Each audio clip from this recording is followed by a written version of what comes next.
Well, hello everyone. Thank you for joining our webinar on asset management program built by and for retirement village operators. I am joined by Aidan O'Flaherty with the CFO of Tulich Communities down there in Sydney. I'm Scott Restivo, President and CEO of Crocan Software. The two of us, our two companies really got together. Aidan and his group there, Tulich Communities, they run 4 villages, retirement villages down in the Sydney, New South Wales area. He came to us and started asking about how we could adapt our asset management program for the purposes of to meet the New South Wales legislation. And we, the Crocan Software, has been running, we're based in California, we've been running over 22 years building applications in the Office 365, SharePoint, and Microsoft space. So it was a really nice natural fit that we could move from, take our asset management program and turn it into a really useful, practical program to meet the purposes of the legislation. Now, just give you a background on Crocan Software. We're a Microsoft preferred partner. We've been around, like I said, 22, 23 years now. It'll be 23 when we at the beginning of the year.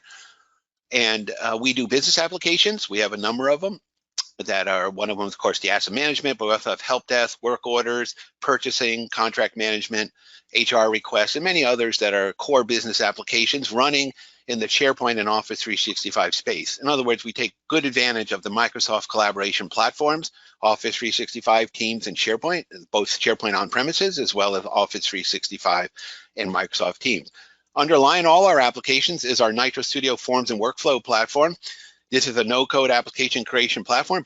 Sometimes people get that just by itself and build their own applications and are able to migrate from legacy solutions like Access or Excel or InfoPass to Nitro Studio. And we also have chatbots in Microsoft Teams. And hopefully I'll get a chance to show you some of those things as we go along here. Okay. Now, as we get going, I want to point out a couple things. We have a question box, and Aidan or I will try and answer the questions during the webinar. If not, we'll get to it by email afterwards, or he'll give you a call or whatever. And we also are going to be doing a recording of this webinar, so we'll be able to send it to a link so you can share it or review it if you need to. Now, Aidan's based in Sydney. He's down there in New South Wales, Sydney. I'm based here in California, and people always ask, what time is it? Well, it's 4:30 p.m. here on Wednesday, and you guys are at 11:30 over there in Sydney, right? So it's a good timing, good overlap here. So here's what we have going. We have an AMP. We took our asset management program and made it so that it fit the requirements of the New South Wales legislation, as well as being a perfectly usable, functional, full-fledged asset management program just to manage any kind of assets and work orders and tie it all together. Assets in this case being equipment and that kind of thing. I mean, it's been adopted by several retirement villages already. It's in progress, and we realize there's certain imperative to get this done, at least in New South Wales. So we'll go through some of that. See, you may know some of this background already, and Aidan's very familiar with it, running 4 communities down there. Is that there's Retirement Villages Act and Retirement Villages Regulation have made a legislative mandate to have an asset management program in place by July 1st, 2022. Accord with the fiscal year, when the new fiscal year starts, 22-23, you're mandated by legislation to have this AMP ready. You got to realize that there has to be a 60-day resident feedback period. So really, a lot of people we're talking to are trying to get this in place by April 1st. So we're really talking a very short time frame of 3 months. And we're geared up to help you with it. Aidan's geared up. We're all ready to help out. And we've been doing a number of implementations already. So we are fully invested in this and making it happen for you. Currently applies only to village operators in New South Wales. But from what we're seeing in the trade journals and everything else, it's likely to apply to other states very soon. Queensland especially seems to be about to pass some legislation. Now, it might not be exactly what New South Wales has, maybe not exactly all the same requirements, but pretty close from what we understand, and we're keeping a close eye on that as we go along. So we think this program that we developed will apply not only here, but also to not only to New South Wales, but also to all the other states in Australia and possibly even New Zealand. And here's a link. We'll send this link, this web address that gives you the information about it in more detail. Here it is right here, that same link. just for that. And it gives a lot of detail about what the asset management plan is and register. And we've been through this a number of times. We don't know it by heart yet, but almost, right? Almost like at heart with this. But it's like, a good guide. And then at the bottom, you also see that they have these guidelines, secretary guidelines for asset management plans. And we'll be willing to go over any of that with you if you need to. But basically, our AMP, our asset management plan, is based on those guidelines and the information from the Fair Trade Office of New South Wales. So we're really looking to comply with it. But as I said, it's not just for meet the requirements. We also exceed it by having capabilities of incorporating. We have an asset management program, so we're used to managing many assets, not just the ones that are required. So you can use it either way, just to meet the legislative requirements, or it's a full-fledged asset management plan. It works both ways. But what the legislation requires is an asset register. It requires a maintenance schedule of actual maintenance and then of estimated maintenance, and 3-year report for capital maintenance and expenditures. And we'll go through those. And the reports must be available to residents in order for them to review. What this actually is, let's take a closer look at each one of those elements. At the register, the whole key here is any major item of capital, which they define as anything that costs $1,000 or more, is a major item of capital. Those must be included inside the asset register as part of the asset register. And it must include effective life. And if assets are shared, they have to have percentages attributed to the different departments, such as village and aged care, or village and other villages. And Aidan can talk about that a little more when I'll open up to him in a minute. But let's go through a little more. But here's one point I wanted to make that is in the legislation. It's very important. Operators cannot charge residents for maintenance or repairs of a major item of capital. Those are the ones over $1,000 or more if the item is not listed in the asset register. That's quite an interesting statement because, obviously you want to charge residents but according to this law, they could come back and say, well, it's not in the register. So, why are you charging this here for me? So going through, that's basically the asset register. It's a, database, you could say, of assets in our system, and allows you to collect all this information that's necessary about each asset. We also have import templates. We'll go through some of that in a moment. Help you get all the information loaded in. Now, the second part they talked about are the maintenance schedules. And this is that you sets the details for maintaining and replacing these major items of capital, the ones over $1,000. And you have to have information about repairs, maintenance, replacement, including estimated and actual cost.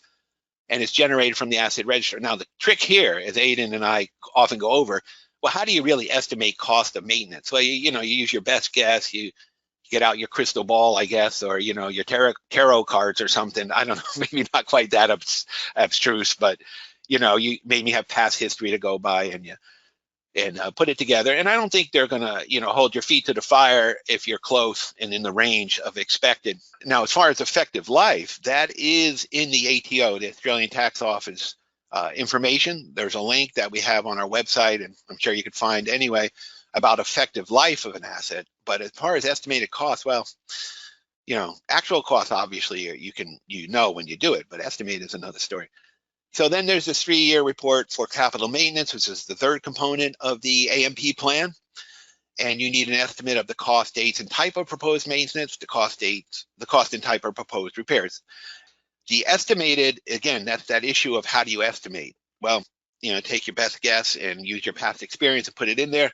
There's probably some leeway. Aidan could maybe throw some comments. I'll give him a chance after I go through a little more. And then the other thing is, a 3-year report is, you have to have a report of assets which are within 1 year of effective life. It's a 3-year life or 5-year life, and it's in its last year. And because that's going to most likely show up in your annual budget, because you have to replace it, obviously, right, within the year, if it only has a year left. And any asset with accumulated cost not greater than 90% of the purchase price. So the 3-year report helps inform the annual budget by identifying assets that need to be replaced and the accumulated cost. And again, asset in this case means major items of capital that are greater than $1,000, or equal to or greater than $1,000 of the purchase price, and you're responsible for it as an operator to take care of it. Therefore, you have to have these estimates, this 1 year of effective life, accumulated cost greater than 90%. And our reports produce all this. We do this automatically. If the information's in the asset register, bada bing, you push the button for the report and it all comes out. Another part of the asset management plan that you have to contend with is there has to be an independent assessment prepared by an independent quantity surveyor or the auditor of the village that's been approved by the residents of the village. So that's something you have to go through too. That's why people are looking at April 1st as a good guideline to have something ready. You know, we're only talking 3 months or so. So it's a short deadline and short timeline. And I'm sure there's going to be very busy Q1, Q2. Assessment must confirm that the plan meets requirements of regulation, and the residents have 60 days to review and comment. So it's all things to be aware of so that you meet the rules of the legislation, at least for New South Wales, and make sure that you're on the right path here. Here's another point we wanted to make in this webinar. So once your asset management plan's in place, it must be kept up to date. So this means that you don't just set and forget and good to go. No, whenever you're purchasing a major item of capital or maintaining or repairing an asset, you need to update your AMP. And most likely, I think from my discussions with Aiden and other operators, that's just routine and obvious thing. You want to keep it up to date. You're going to enter your repairs.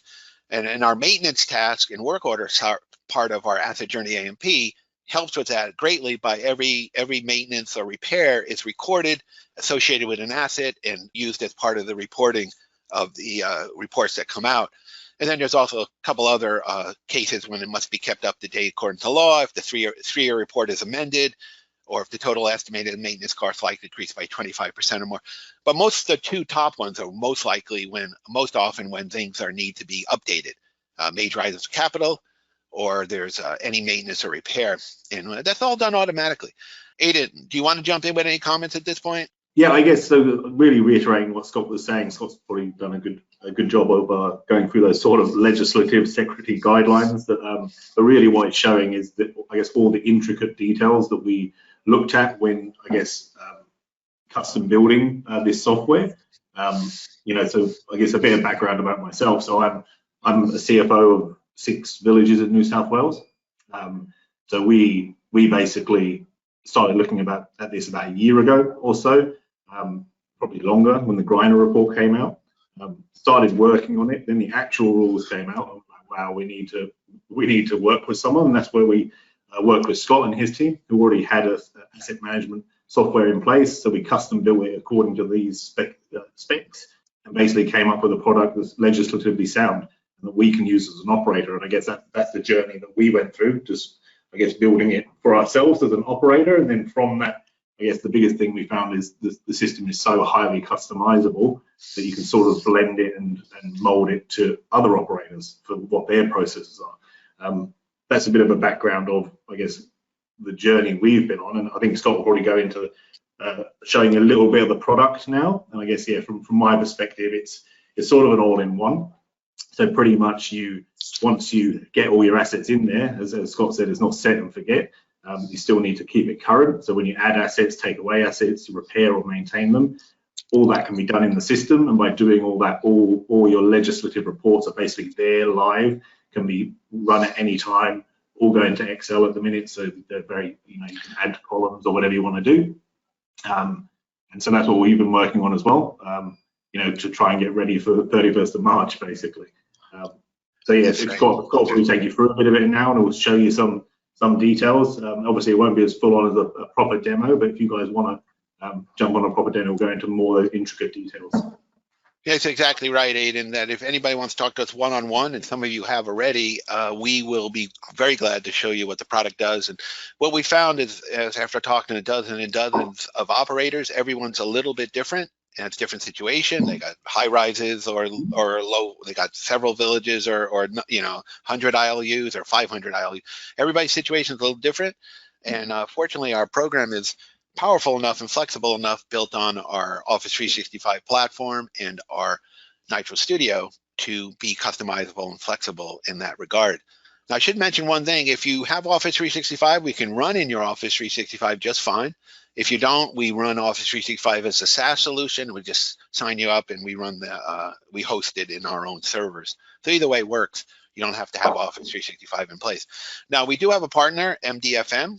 It's a mdfm.com in Australia there, and they gave this 5-step guide to preparing an AMP. So Ada and I went through this, just kind of this is what they say and what's reality. But basically, they're saying, people want to know, well, how do I do this? What do I do? So let's just go through these 5 steps, and then we'll get into the demo that Aiden was talking about here. So determine what system you will use. Well, we know that's easy. Use ASSETjourney, right? That's an easy sell, right? Well, you do have to look at other systems to determine if it's going to be fit for you, but of course you have to decide what system. Next is to get the asset data, capture it, collect it, gather it. Well, that's a massive undertaking, isn't it? Because you have to, I'm going the wrong way here.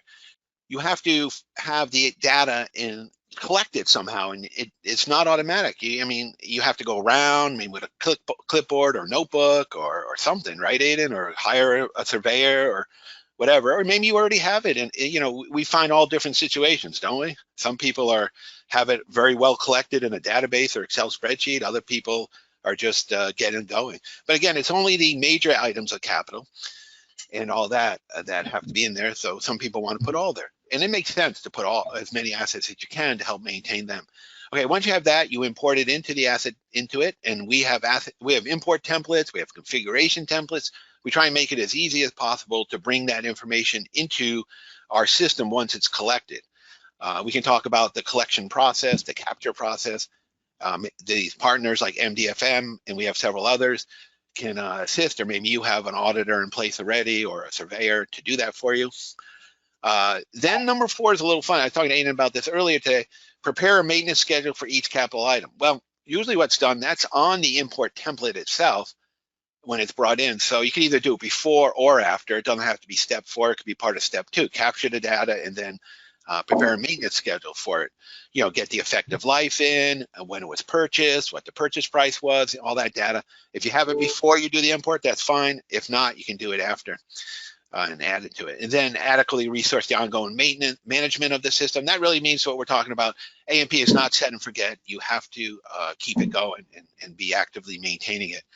So our program, ASSETjourney AMP, meets all the legislative requirements, but since we've been doing these programs for so many years, our application is full-fledged and has many other features. You include all the assets, not just the ones greater than 1,000. We have a maintenance task element to it. We have this import template I was talking about. It's highly customizable and can integrate with third-party systems. So if you have other financial or ERP or maintenance systems, we can work with those if needed. Very mobile-friendly, runs on Office 365 and Teams. And we also have another aspect that can go a little more advanced. The work order option is also available if people want to go into this kind of maintenance system where you're tracking time, parts, and cost in more detail. You're assigning to outside suppliers. You have recurring tasks. Well, we can have recurring tasks in the basic, but this is more advanced recurring tasks, Teams integration, mobile access, and all that. So if you're interested in a more, going beyond the legislative requirements and really implementing a full-fledged maintenance work order system, we can do that. The point of our work here with ASSETjourney is to give you this range of possibilities. And here you get in touch and learn more. Aiden has phone number. You can give him a call or email us at sales and request a demo. Free demo, no problem. We do a lot of them. We're almost every day lately, or 2 or 3 a day sometimes. And we're very glad to show you. We're proud to show you what we have actually. So let's take a look at what we have going on here. I'm switching over to an actual demo of the program. This is an example of basically the asset database, the asset system here that we have inside of the ASSETjourney AMP. This is the product, and like Aiden said, we'll do kind of a mini demo here to show you how this works. And so the basic idea is that you have to have a list of assets register. That's the bottom line. Information is either imported in or you can be created new one at a time. Most people are doing large imports, and then if they get a new asset or new item of major item of capital, they'll add it in or they'll adjust it. But let's take a look at one of these assets. And again, if you wanted to add other fields in here or modify this, you could. This is using our Crow Canyon Nitro Studio forms and workflow tool to build these forms inside of Office 365. You don't get these forms out of the box in SharePoint or out of the box in Office 365. We have a whole layer underneath this that's given this the forms and the workflow and the custom action activity that's possible in this program. And that's why we say it's highly customizable, because if you need something else done or gather other information, we can. But this is what it is more or less out of the box. You got your ID, your type, title, description, condition, whether it's an individual, group, or construction, when the 10-year plan starts, and categorizing the asset. I mean, let's go every detail here and read it all to you, but you get the idea that there is a lot of information being gathered about each asset And this is important for the reports as well as just general asset management in the first place. One thing down here that's quite interesting is the share of usage. You can split it between 1, 2, well, you don't want to split it between 1, but you can split it between 2, 3, 4. We've had people split it between 4 or 5 different shares of usage. And that's just a matter of properly attributing the shares to the proper, entity, department or whatever, whether it's aged care, villages, common areas, whatever, so that the reports are accurate. And the other thing we have going on here is building location and room. So we can put these cascaded drop lists. So you choose like village A or building A, and where is it, what floor is it on, and what room it is. And this one doesn't have a room, but it could. And that's what room this refrigerator would be in. All the other information about it. There's financial information, who supplied it, when it was purchased. Purchase date's quite important for calculating effective life. Again, effective life can be drawn from the ATO tables, and any cost of replacement, all these other information here that's important for the reporting. Now, this page always gets me because it's like, whoa, this is a lot of information here. So let's take a look at it. Basically, you're breaking down maintenance into preventative, which is PM, or reactive, RM, and you're recording all the activity that's going on about this particular asset and the cost, and all this is being used in the reports as well as for your basic management of it. And you create a new task from here or go to the task list and put it in there. And then you have your estimates down here. Now, Aiden, the estimates come from where, right? Isn't this just, I said crystal ball, but I'm kind of joking. But yeah, so I guess every provider is going to be different. I might just give a bit of insight into how we looked at it, I guess.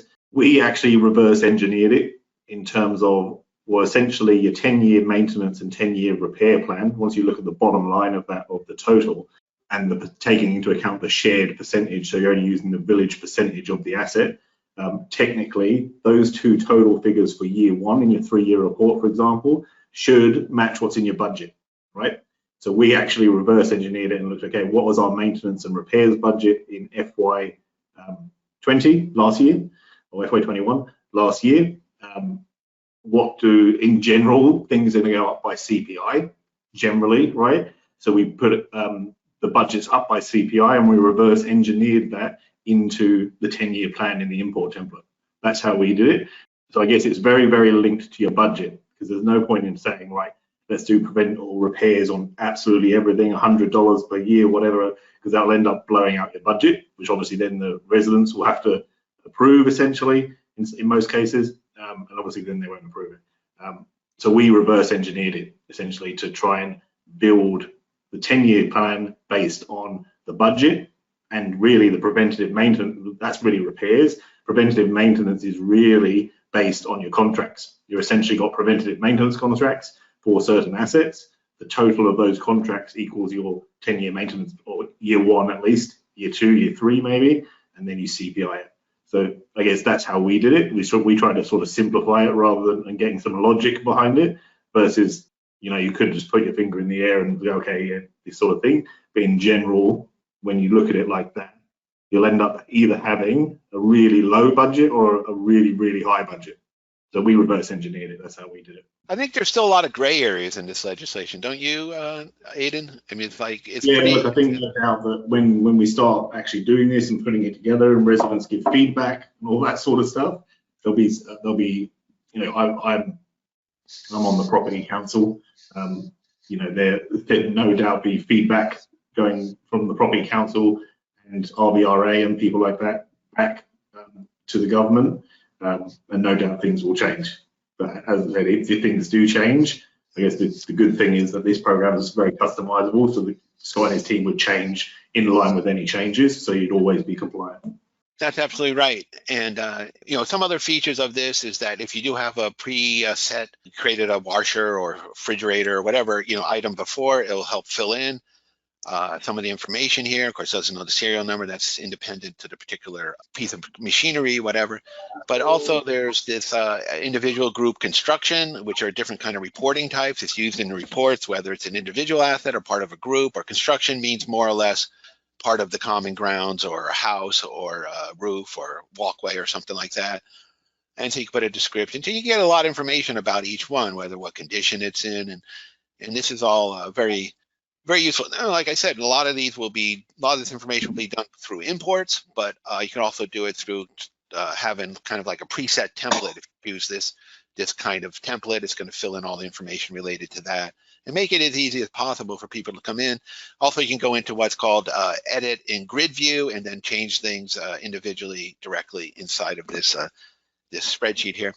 But what's also important, and let me go back to this asset and show you the maintenance tasks. There's maintenance tasks associated with each item, and preventive or reactive, either one.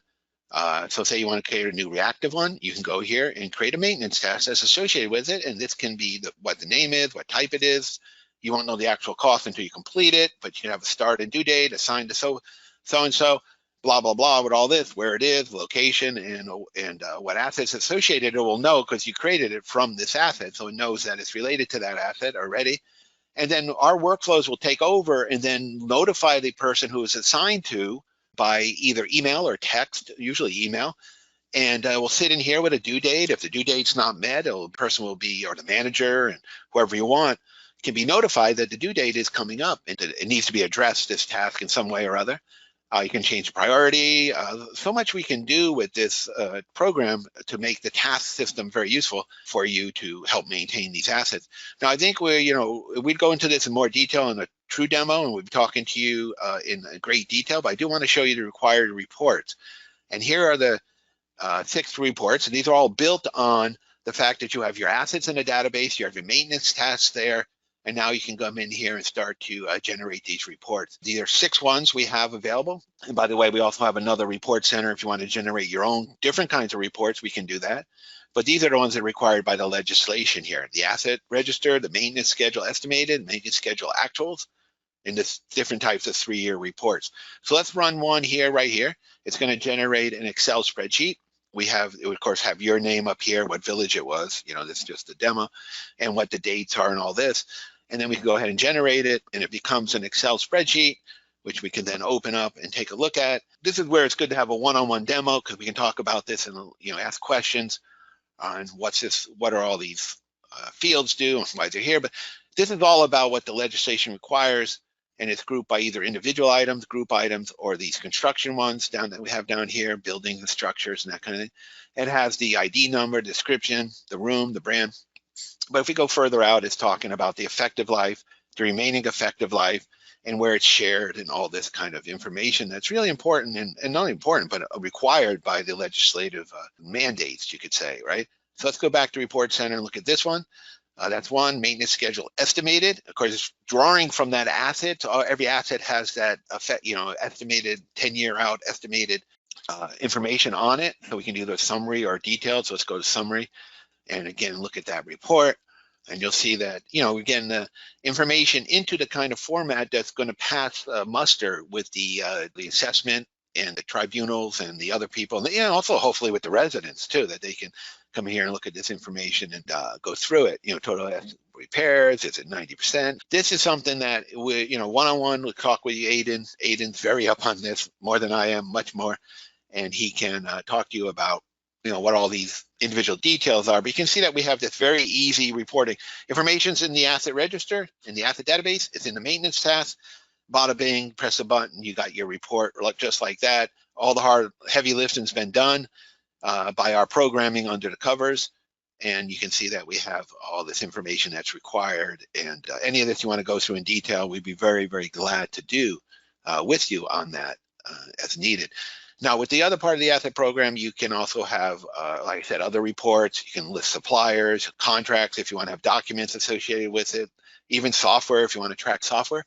And this brings you into the whole more fuller-fledged asset management program going on here. So the next is going over to the work order system. Let me show you this, the work order system here. This is like a more advanced level of the maintenance task tracking, and has more information about each one. If you're interested, we go into more detail, but the thing is, you can see that there is more information going on here, what asset it is, the type, preventive, the cost, the building location, room, all these pieces of information. It really helps you track the time and cost and effort needed, and hopefully helps to run the maintenance more efficiently. that's the work order system, and if you're interested, we go into more detail. But I do want to show you a few other things before we get going here and we could open it up for questions at some point. There is another aspect that we bring in. Now, this is a little bit leading edge, maybe not more than you want to see at this point, but we do have a bot. So if you're running Microsoft Teams, we have here Microsoft Teams. You can see if I can shrink it down to mobile kind of device size. It could work that way also. This is a bot, and the bot can, with certain commands, do the functions that we're going to do here that you put in it. We program this bot to perform the way you want. It gives you a way to search assets, to enter in work orders, view work orders, submit work orders, or maintenance tasks. If you're using maintenance tasks, you can do a search of assets. So if you go here and search, you can enter, let's say, my Miele oven. I think they're called, right? Miele oven. And you can see that, you know, somebody's doing this on a mobile device and they're just typing it in. They're doing a search. Okay, what's up with this oven? I love this function, right? Because we use Microsoft Teams.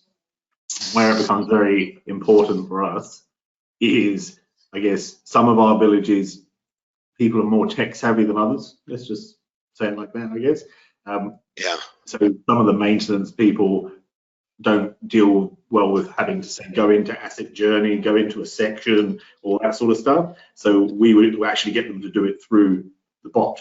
So they would basically go add maintenance with the command add maintenance work order, and they would fill the details in Teams, and it transfers through to ASSETjourney. So they never actually have to go in ASSETjourney.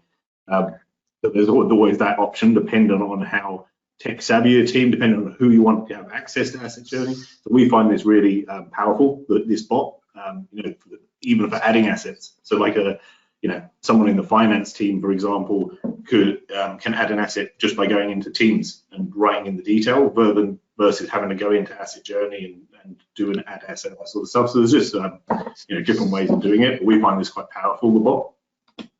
Yeah, we got this response about this ovens in room so-and-so, and we create a task, and now we go here and create the task, like replace burner, or whatever, and it's assigned to Aiden, and it's reactive maintenance, and you can put a description in, and it's due tomorrow.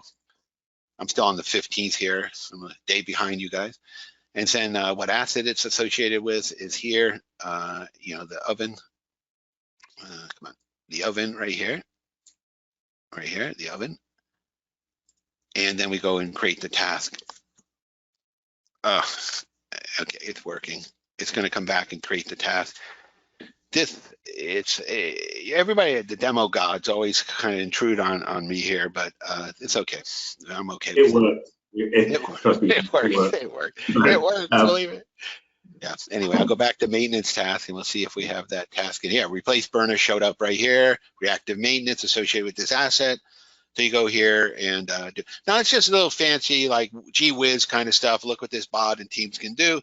But it's communicating with the back end system here. And we're seeing that this maintenance task is now part of this system here, part of the oven. It's here on the maintenance task. Let me go back here and take a look at that maintenance task. Yeah, the assets. Let's get all assets. Go here, and this oven. Open it up, and well, this should be there anyway. I'll create it from here then. It doesn't. Oh, it was a reactive maintenance. I'm looking in the wrong place. It's right here. Reactive maintenance. I keep looking at it for up here. Sorry, it's here. Here it is. That task I just created by the bot. It's under the reactive maintenance. I created it as an RM, not a PM. Here it is, and you can open up, take a look at it. It was created by the bot. You can also create it right here if you wanted, and then you can go ahead and assign it, and Aiden should get like a ding on his phone that he's been assigned this, and what room it's in, all that. So you see that, we thought a lot about all the different aspects of this program and ways it could be useful to it. Now, Aiden, do you want to open up for questions? If anybody has questions, they can raise their hand, and we could unmute them. I haven't received anything on the chat, which is fine. Yeah, if anyone did want to ask a question, either you can write in the chat or put your hand up, and I guess Scott will unmute you somehow. Yeah, there's a way to unmute people on this. Let me see if anybody is asking questions. Yeah, we'll just give a minute or two, see if anyone comes up with something. Either put them in the chat, put your hand up, whatever you want to do. Oh, here's a chat. Something's in chat. Feel free to ask questions. Oh, that's you. Okay. Well, Aiden, you want to talk about a group at all, though? Because that was something I didn't cover. I guess there's, this is why basically, if you're interested, have a full demo, because I guess it allows us to sort of talk about your specific village, how it works in your village, and then we can really tailor what we're saying and saying, well, actually, this is how you might do it. It's highly customizable. You can change this, change that.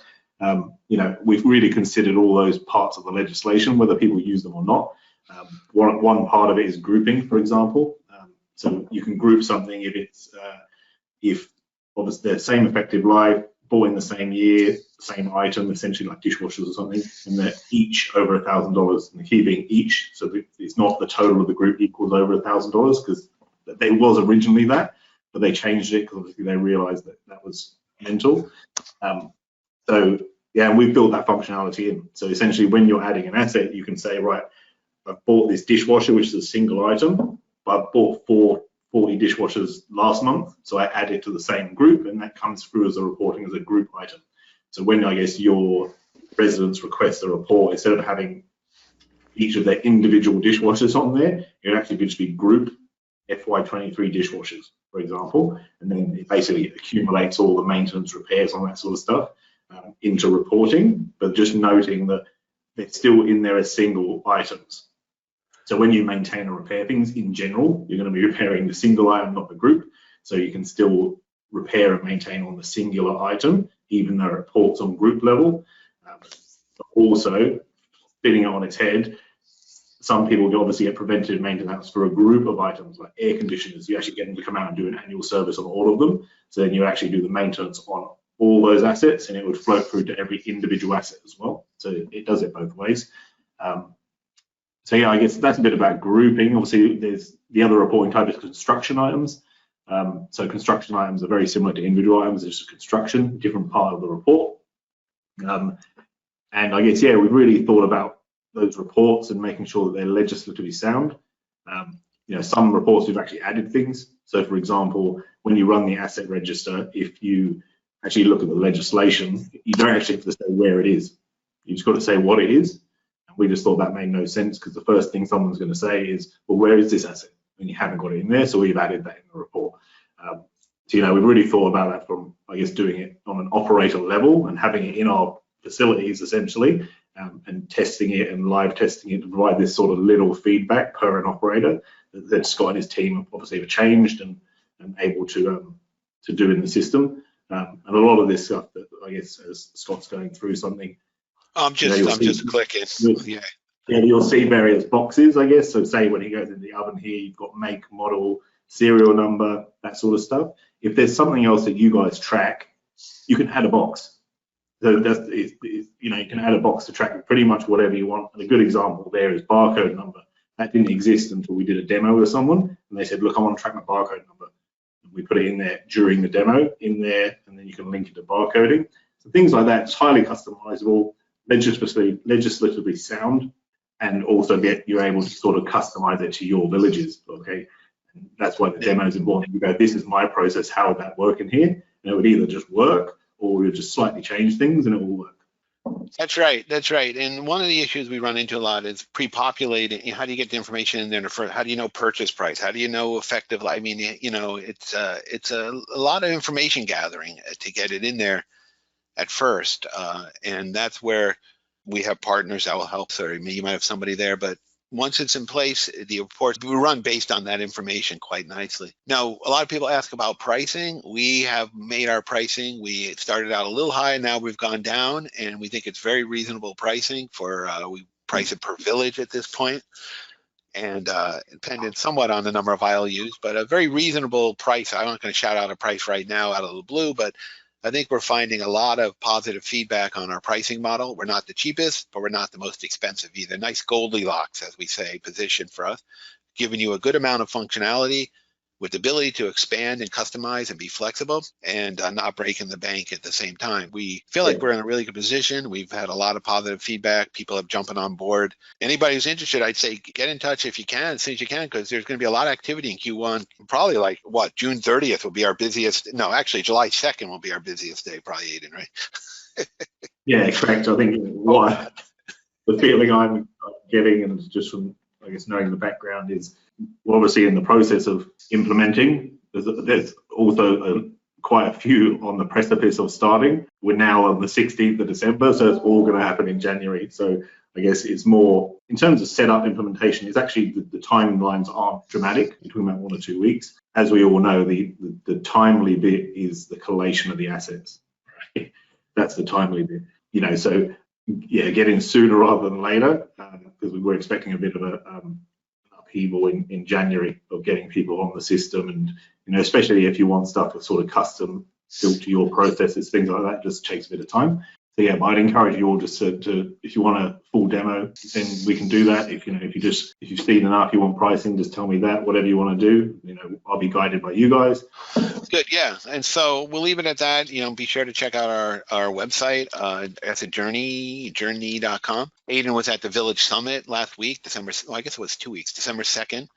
Yeah, it's 2 weeks ago already, right? Yeah, seems like last week, but I guess it was 2 weeks ago.